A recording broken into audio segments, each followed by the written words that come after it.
இன்னைக்கு இந்த மேடையில் நான் doctor S Muthukumar MBBS block medical ஆஃபீஸராக பரமுடி ஹெச்ஓடியில் நைனார்வேல் பிளாக்ல இந்த நிலைமைக்கு இன்னைக்கு நான் வந்து நின்றுருக்கேன் அப்படின்னா இந்த பள்ளி உண்மையிலேயே எனக்கு வந்து மிக சிறந்த ஒரு கல்வியை கொடுத்துருக்குன்னு தான் நான் சொல்லுவேன். ஏன்னா என்னோட பேக்ரவுண்ட் அப்படின்னு பார்த்தோம்னா நான் ஒரு சாதாரண ஏழை விவசாயியோட பையன். ஒரு எங்கள் வீடே வந்து தோப்புக்குள்ளே தான் இருக்கும், வயலுக்குள்ளேயே தான் நடந்து போவேன். அங்கேருந்து தான் நான் வந்தேன். இந்த ஸ்கூலில் நான் 6ஆவதுலேருந்து 12ஆவது வரையும் படித்தேன். ஸோ ஏகப்பட்ட இடர்பாடுகள். எங்கள் அப்பா அம்மாவுக்கு நான் என்ன படிக்கணும்னு தெரியாது, உண்மையை சொல்ல போனால். டீச்சர்ஸ் கொஞ்சம் சொல்லிக் கொடுத்தாங்க, நிறையவே சொல்லிக் கொடுத்தாங்க. டீச்சர்ஸ் இல்லாமல் நான் இந்த நிலைமைக்கு வரலை. ப்ளஸ் வந்து என்னோடய சகோதரர்கள் எனக்கு வழிகாட்டிகளாக இருந்தாங்க. அப்பத்துலேருந்தே சொல்லப்போனால் இந்த கார்த்திக் பாபு, பாலகுரு, பாலச்சந்தர் இவங்கெல்லாம் வந்து எனக்கு தானே நீ திட்டிகிட்டே இருப்பாங்க, ஏன் திட்டாங்கன்னு எனக்கு தெரியாது.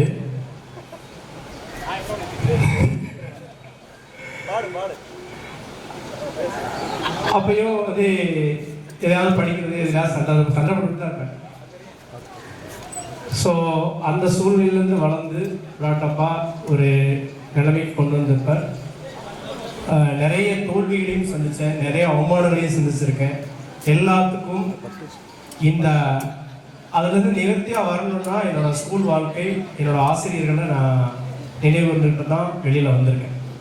+2 படித்ததுக்கப்புறமும் MBBS படிக்கிறதுக்கான நிறைய போராட்டங்களை சந்தித்து கடைசியில் MBBS முடித்து இன்றைக்கி ஒரு பிளாக் மெடிக்கல் ஆஃபீஸராக உட்காந்துருக்கேன். அப்படின்னா இந்த நிலைமைக்கு காரணம் இந்த பள்ளிங்கிறதுல என்னால் கண்டிப்பாக உறுதியாக சொல்ல முடியும். இந்த மீட் வந்து நான் 20 வருஷத்துக்கு அப்புறம் இந்த இடத்துக்கு நான் வருவேன்னு ஒரு காலமும் நினச்சது கிடையாது. நான் இந்த ஊருக்கு அடிக்கடி வருவேன். வர்றப்போ வந்து என் ஒய்ஃப்கிட்ட சொல்லுவேன், இந்த ஸ்கூலில் தான் நான் படித்தேன் அப்படின்னு. ஒரு நாள் வந்து என் பையனுக்கு காமிக்கிறதுக்காக இந்த வழியாக போங்க அப்படின்னு சொன்னாங்க.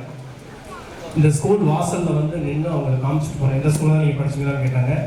ஆமாம் அப்படின்னு. ஸோ அடிக்கடி வர்ற ஊர் தான், ஆனால் நண்பர்களோட நான் பெருசாக தொடர்பில் இல்லை. அப்படி ஒன்று திடீர்னு ஒரு நாள் கார்த்திக் பாபு எனக்கு ஃபோன் பண்ணி இந்த மாதிரி நீ எங்கே இருக்க அப்படின்னு கேட்டான். ஏண்டா அப்படின்னு, ஸ்கூல் மீட் வைக்கிறோம், நீ வருவியா அப்படின்னு கேட்டான். அதாவது நீ என்ன செய்கிறன்னு தான் கேட்டேன். ஏன்னா நான் டாக்டர் படித்ததும் அவனுக்கு தெரியாது, டாக்டராக இருக்கிறதும் அவனுக்கு தெரியாது. நீ என்ன செய்கிற அப்படின்னு கேட்டால் நான் டாக்டராக இருக்கேன்னு சொன்னேன். எங்கே இருக்க அப்படின்னு கேட்டால் பிளாக் மெடிக்கல் ஆஃபீஸராக நைனார்வேலில் இருக்கேன், பரமுடியை சொல்லிதான் இருக்கேன் அப்படின்னு. ஒளிந்த டாக்டர் நீ தான் சொன்னேன். ஒளிஞ்சிக்கிட்டே தான் ஒரு வாழ்க்கையை வாழ்ந்துட்டு இருக்கேன்னு இல்லை, இந்த அந்த படிப்பு படிக்கிறதுக்காக நான் அவ்வளோ கஷ்டப்பட்டிருக்கேன். ஸோ ஒரு தமிழ் மீடியம் படித்த பையன், 150 பேர் இருந்த மெடிக்கல் காலேஜில் எனக்கு வந்து 7 பேர் தான் தமிழ் மீடியம். ஒரு பாடங்கள் எல்லாம் நடத்தி முடிச்சதுக்கப்புறம் என்ன நடத்திருக்காங்கன்னு எனக்கு தெரியாது. கடைசி பெஞ்சில் பேசாமல் படுத்துருவேன். அப்படி தான் அந்த வாழ்க்கை போயிடுச்சு. ஸோ ஒவ்வொரு காலகட்டத்துலேயும் தோல்வியில் வந்து தோண்டு விடாமல் எந்திரிச்சு நிற்கிறது தான் நம்மளோட வாழ்க்கைன்னு நிதர்சனமாக புரிஞ்சுக்கிட்ட படிப்பு தான் அது. ஸோ எனக்கும் நானும் உங்கள்கிட்ட சொல்கிறது என்னென்னா, நம்மளுக்கு நிறைய தோல்விகள் வரும். தோல்விகளை தோழாமல் எழுது பிடித்தால் வெற்றிங்கிற கனி நிச்சயமாக இருக்கும். என்னோடய பசங்களுக்கும் அதான் சொல்லி கொடுப்பேன். உங்களோட பசங்களுக்கும் எதிர்காலத்தில் நிறைய பயங்கரமான போட்டி உலகம். இந்த போட்டி உலகத்தில் அவங்க வந்து ஜெயிக்கணும் அப்படின்னா தோல்விகளை வந்து தோழக்கூடாது. நிச்சயமாக நம்மளால் வெற்றியை பெற முடியும் அப்படிங்கிற ஒரு ஆதங்கமும் ஒரு மனசு திடகாத்திரமாகவும் இருந்தோம்னா நம்ம கண்டிப்பாக வெற்றி அடையலாம். ஸோ கார்த்திக் பாபு சொன்னப்போ வந்து நான் கண்டிப்பாக மீட்டுக்கு வரேன்டா அப்படின்னு. ஸோ இந்த நிகழ்ச்சியை வந்து பாலகுரு அண்ட் கோ, கார்த்திக் எல்லாருமே வந்துட்டு ரொம்ப சிரமத்தோட ஒரு குரூப் ஸ்டார்ட் பண்ணி இவ்வளோ ஆர்கனைசிங்காக அவங்க பண்ணுறதுங்கிறது வந்து பெரிய விஷயம். ஏன்னா எல்லாரையும் கூப்பிட்டுட்டு எல்லாரையும் வாங்க கூப்பிட்டுட்டு எல்லாத்தையும் அரேஞ்ச்மெண்ட் பண்ணி கூப்பிடுறது வந்து மிகப்பெரிய விஷயம். இந்த விஷயத்தெல்லாம் வந்து பண்ண முடியாது.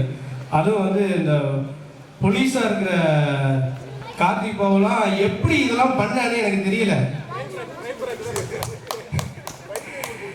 இல்லை அவனுக்கு எங்கே டைம் கிடைக்குது அப்படின்னு எனக்கு தெரியல. சம்டைம்ஸ் என்னால் சில ஃபோனில் எடுக்க குரு 2-3 தடவை கால் பண்ணியிருப்பான், அப்போலாம் ஃபோனில் எடுக்க முடியாது என்னால். ஏதாவது கலெக்டிவ் மீட்டிங்கில் இருப்பேன், ஏதாவது ஒரு மீட்டிங்கில் இருப்பேன். எனக்கு வெளியில் வந்து சங்கடமாக இருக்கும். ஸ்கூலில் படித்த ஃப்ரெண்ட்ஸ் ஃபோன் பண்ணுறாங்க எடுக்க முடியலன்னு. ஆனால் அத்தை என்னையை விட கண்டிப்பாக வந்து அவனோட ஒர்க் வந்து அவ்வளோ கஷ்டம். எங்கேயாவது பாரா அந்த டியூட்டி இந்த டியூட்டின்னு போயிட்டு அத்தனையிலையும் ஃபோன் எடுத்து இவ்வளோ ஆர்கனைஸ் பண்ணி இவ்வளோ பண்ணியிருக்காங்க அப்படிங்கும்போது எனக்கு பெரிய விஷயம் தான். ஏன்னா பாலகுருவை பொறுத்தவரை கூட அவன் டாக்டரு. ஸோ ஏதாவது சாம்பாக உட்காந்துருப்பாப்புல, ஏதாவது பண்ணிட்டு இருப்பாப்புல, அந்த நேரத்தில் வந்து ஃபோன் பண்ணால் எடுத்துடலாம். ஆனால் போலீஸோட வேலை எவ்வளோ கஷ்டம் என்ன அப்படிங்கிறது எனக்கு நல்லாவே தெரியும். இல்லை வந்து பாராட்டலாமாப்புல, உண்மையிலேயே வந்து நீ இவ்வளோ விஷயம் செஞ்சுருக்க, இன்னைக்கு இந்த இடத்துல நீங்கள் நிற்கிறீங்க அப்படின்னா அவங்களோட உழைப்பு வந்து அளப்பரியது. அதை நான் கண்டிப்பாக சொல்லி தான் ஆகணும். ஸோ இதில் வந்து பல நிறுவனங்கள் இருக்கும். ஒரு ஃப்ரெண்ட்ஸ் ஒரு மாதிரியே சொல்லுவார், இன்னொரு ஃப்ரெண்ட்ஸ் ஒரு மாதிரியே சொல்லுவார், நீங்கள் கேட்ட அந்த வேலை அப்படிலாம் சில விஷயங்கள்லாம் நடக்கும். அத்தனையும் பொருட்படுத்தாமல், அத்தனையும் எதையுமே கண்டுக்காமல் நீ என்ன வேணாலும் பேசிட்டு போ, நாங்கள் ஸ்கூல் மீட்டை நடத்துவோம் அப்படின்னு நடத்தி கொடுத்து இந்த இடத்துல என்னை மாதிரி சில நபர்களையும் நிற்க வச்ச பெருமை குரு அண்ட் கார்த்தி, இன்னும் நிறைய நண்பர்கள், நல்ல முகமது, ஒரு சில பேர் விட்டுருக்கலாம். இவ்வளோ ஆர்கனைஸ் பண்ணுறதுக்கு நான் முதல்ல எல்லாருக்குமே நன்றியை தெரிவிச்சுருக்கேன்.